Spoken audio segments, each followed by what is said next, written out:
नमस्कार दोस्तों, GNS news में आपका स्वागत है। हर उपयोगी जानकारी और काम की खबर से अपडेट रहने के लिए अभी सब्सक्राइब करें हमारे चैनल को और साथ में बेल आइकन भी प्रेस कर ले और वीडियो को ज्यादा से ज्यादा दोस्तों में शेयर करें। तो चलिए बढ़ते हैं खबरों की ओर। उत्तर प्रदेश में समाजवादी पार्टी के अध्यक्ष अखिलेश यादव ने रोजगार को लेकर बीजेपी सरकार पर हमला बोला। अखिलेश यादव ने सोशल मीडिया साइट एक्स पर एक पोस्ट के जरिए निशाना साधा। उन्होंने कहा कि जब देश के युवा बेरोजगार अपनी डिग्री रिजल्ट की फाइल लेकर नौकरी की गुहार लगाने के वास्ते अपनी जान जोखिम में डालकर सत्ता के शीर्ष पर बैठे लोगों के पीछे दौड़ने के लिए मजबूर हो तो समझ लो वो कितने हताश है, हालत कितनी खराब है और जन आक्रोश किस स्तर पर पहुंच गया है। अखिलेश यादव ने अंत में लिखा कि बीजेपी याद रखे, नौजवान का गुस्सा इनकलाब बनकर बदलाव लाता है। गौरतलब है कि वाराणसी दौरे पर पहुंचे प्रधानमंत्री नरेंद्र मोदी अपने सभी कार्यक्रमों में शामिल होने के बाद लौट रहे थे। इसी दौरान पीएम मोदी से मिलने की चाह में एक युवक काफिला में प्रवेश करना चाहता था। हालांकि पीएम मोदी से मिलने की चाह रखने वाले युवक को सुरक्षा कर्मियों ने पहले ही दबोच लिया। जी हां, आपको बता दें, कांग्रेस नेता राहुल गांधी ने आगामी विधानसभा चुनाव में अच्छे प्रदर्शन का भरोसा जताते हुए कहा कि उनकी पार्टी मध्य प्रदेश और छत्तीसगढ़ जीत रही है, शायद तेलंगाना भी जीत रही है और राजस्थान में बहुत करीबी मुकाबला है।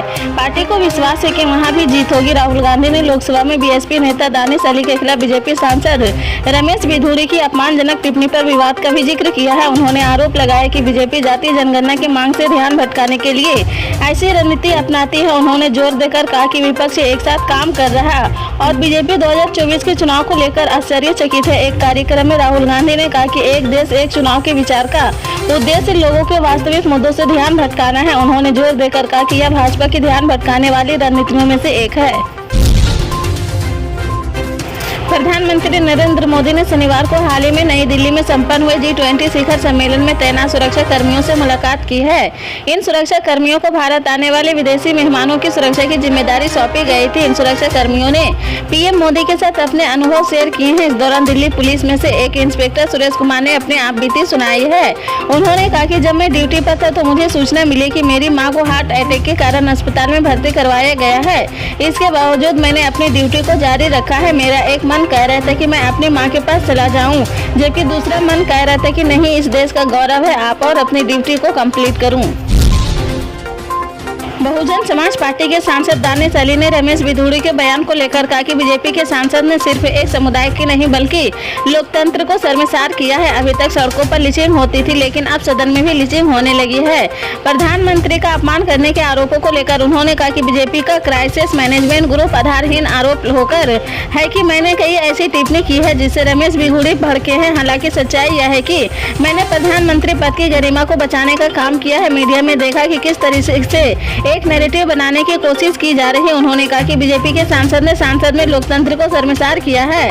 रमेश बिधूड़ी प्रधानमंत्री की मौत की कामना करते हुए जानवर से तुलना कर रहे थे। रमेश बिधूड़ी प्रधानमंत्री के मरने की बात कह रहे थे, जिससे मुझे गुस्सा आया है और मैंने विरोध जताया है। ऐसी सोच भाजपा के नेता ही रख सकते हैं। तमिलनाडु के मंत्री और डीएमके नेता उदयनिधि स्टालिन की सनातन धर्म पर की गई टिप्पणी का मामला थमता नहीं दिख रहा। अब कांग्रेस नेता आचार्य प्रमोद ने उदयनिधि स्टालिन के बयान पर तीखी प्रतिक्रिया दी है। आचार्य प्रमोद ने रविवार को कहा कि सनातन धर्म को गाली देना धर्मनिरपेक्षता नहीं है, यह कृत्य है। देश में कई लोगों को आहत कर रहा सनातन के बिना भारत की कल्पना भी नहीं की जा सकती है। कांग्रेस नेता ने न्यूज एजेंसी ANI से कहा कि सनातन धर्म को गाली देना एक फैशन बन गया है। कभी कोई समाजवादी पार्टी का नेता इसे गाली देता है तो कभी कोई डीएमके नेता इसे गाली देता है। इन सभी ने संविधान की शपथ ली है, इसलिए मुझे लगता है कि अगर कोई नेता संविधान की शपथ लेने के बाद सनातन धर्म को गाली दे रहा, उन्हें बर्खास्त कर देना चाहिए। सऊदी अरब के विदेश मंत्री ने भारत के जम्मू और कश्मीर की मुस्लिम आबादी के लिए अपना समर्थन व्यक्त करते हुए कहा कि देश मुस्लिम लोगों की इस्लामी पहचान बनाए रखने और उनकी गरिमा को बनाए रखने में उनके साथ खड़ा है। सऊदी अरब के प्रिंस फैसल बिन फरहान बिन अब्दुल्ला ने बुधवार को इस्लामिक संगठन की तरफ से आयोजित जम्मू और कश्मीर के संपर्क समूह की एक बैठक में जम्मू और कश्मीर के लोगों सहित चल रहे संघर्ष और अशांति के कारण क्षेत्र में पीड़ित लोगों के लिए सऊदी अरब के समर्थन को दोहराया है। राजस्थान की पूर्व सीएम वसुंधरा राजे ने पीएम नरेंद्र मोदी के जयपुर दौरे से पहले बड़ा बयान दिया है, जिससे यहां सियासत गर्मा गई है। उन्होंने कहा कि मैं राजस्थान की सेवा करूंगी और कहीं नहीं जाने वाली हूं। वसुंधरा राजे ने कहा कि जाति केवल दो है, एक पुरुष और एक महिला जाति है, जो हमारी खुद की जाति है। इस जाति की अगर गिनती करें तो पूरे राजस्थान की आधी शक्ति हमारी महिलाएं हैं। इसलिए महिला शक्ति के अटूट बंधन और प्यार के चलते राजस्थान को छोड़कर कहीं नहीं जाने वाली हूँ, यहीं रहूंगी और आपकी सेवा करूंगी। उस दौरान राज्य के सरकारी आवास पर बड़ी संख्या में महिलाएं मौजूद थी। राजे ने एक प्रसंग सुनाते हुए कहा कि भगवान के घर देर है लेकिन अंधेर ही नहीं है। यह बात आप सभी को याद रखनी होगी। इन बातों के बाद से कई सियासी संकेत निकाले जा रहे हैं। उत्तर प्रदेश के प्रयागराज के शंकरगढ़ के 15 साल के बच्चों का अपहरण करने के बाद उसकी हत्या कर दी गई है। रविवार की सुबह चित्रकूट के बरगढ़ के जंगलों में बच्चे का शव मिला है। इसके बाद पोस्टमार्टम के लिए शव को चित्रकूट भेजा गया है।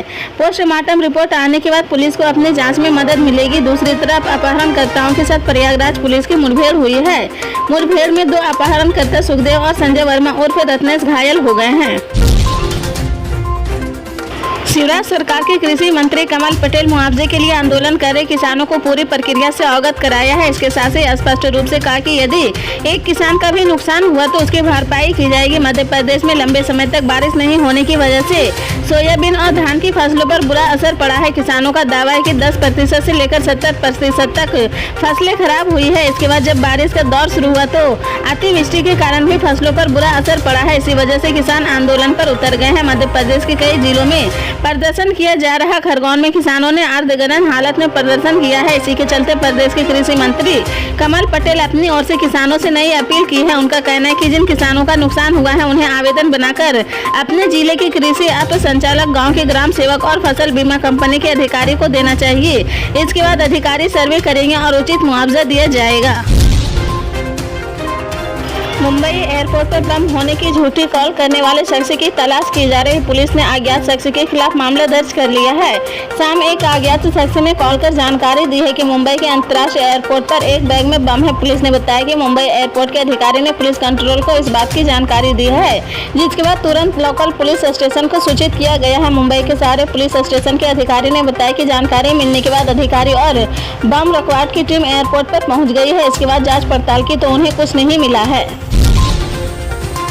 मध्य प्रदेश में बीजेपी विधानसभा चुनाव के साथ लोकसभा चुनाव के लिए गंभीर हो गए हैं। इसी के चलते बीजेपी ने भोपाल में हाईटेक सुविधाओं से लैस मीडिया सेंटर बनाया है। इस सेंटर से बीजेपी 2023 के विधानसभा चुनाव और 2024 के लोकसभा चुनाव की गतिविधियों का संचालन करेगी। बीजेपी मीडिया सेंटर का शुभारंभ आज मुख्यमंत्री शिवराज सिंह चौहान, केंद्रीय मंत्री नरेंद्र सिंह तोमर, कैलाश विजयवर्गीय और मध्य प्रदेश की वी.डी. शर्मा ने किया है। शुभारंभ ने किया है। इस दौरान प्रदेश सरकार के उनके मंत्री मौजूद थे। उत्तराखंड के बहुचर्चित अंकिता भंडारी हत्याकांड को 1 साल बीत गया है। वहीं अभी तक इस मामले में अंकिता के परिजनों को इंसाफ नहीं मिल पाया है, जिसे लेकर हाल ही में उत्तराखंड कांग्रेस पार्टी के प्रदेश अध्यक्ष ज्योति रौतेला ने अपने बाल मुंडवा लिए थे। फिलहाल अब इस पर कांग्रेस पार्टी के पूर्व पीसीसी अध्यक्ष गणेश गोदियाल ने बीजेपी के प्रदेश अध्यक्ष महेंद्र भट्ट को अपने निशाने पर लिया है। दरअसल कांग्रेस पार्टी के पूर्व पीसीसी अध्यक्ष गणेश गोदियाल ने प्रेस वार्ता करते हुए सरकार पर जमकर निशाना साधा। उन्होंने अंकिता भंडारी को न्याय दिलाने के लिए महिला कांग्रेस की ओर से किए गए प्रदर्शन पर पीठ थपथपाई है। वहीं उन्होंने बीजेपी के प्रदेश अध्यक्ष महेंद्र भट्ट की ओर से महिलाओं के सिर मुंडवाने को लेकर उठाए गए सवाल को जवाब का पलटवार किया है। पीएम नरेंद्र मोदी ने आज देश में 9 वंदे भारत ट्रेन को हरी झंडी दिखाकर शुभारंभ किया है। पटना हावड़ा वंदे भारत ट्रेन की शुरुआत हुई है।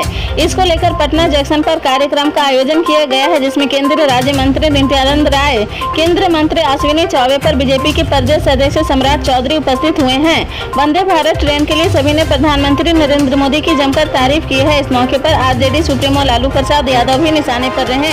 केंद्रीय मंत्री नित्यानंद राय ने भाषण के दौरान कहा कि पीएम नरेंद्र मोदी ने हाई स्पीड से चलने वाली 24 ट्रेनों का शुभारंभ पहले किए थे। आज 9 वंदे भारत ट्रेन का शुभारंभ किए हैं। प्रधानमंत्री लगातार रेलवे में विकास कर रहे हैं, लेकिन ये एक वह दिन भी था जब रेलवे में नौकरी देने के लिए जमीन और पैसे लिए जाते थे।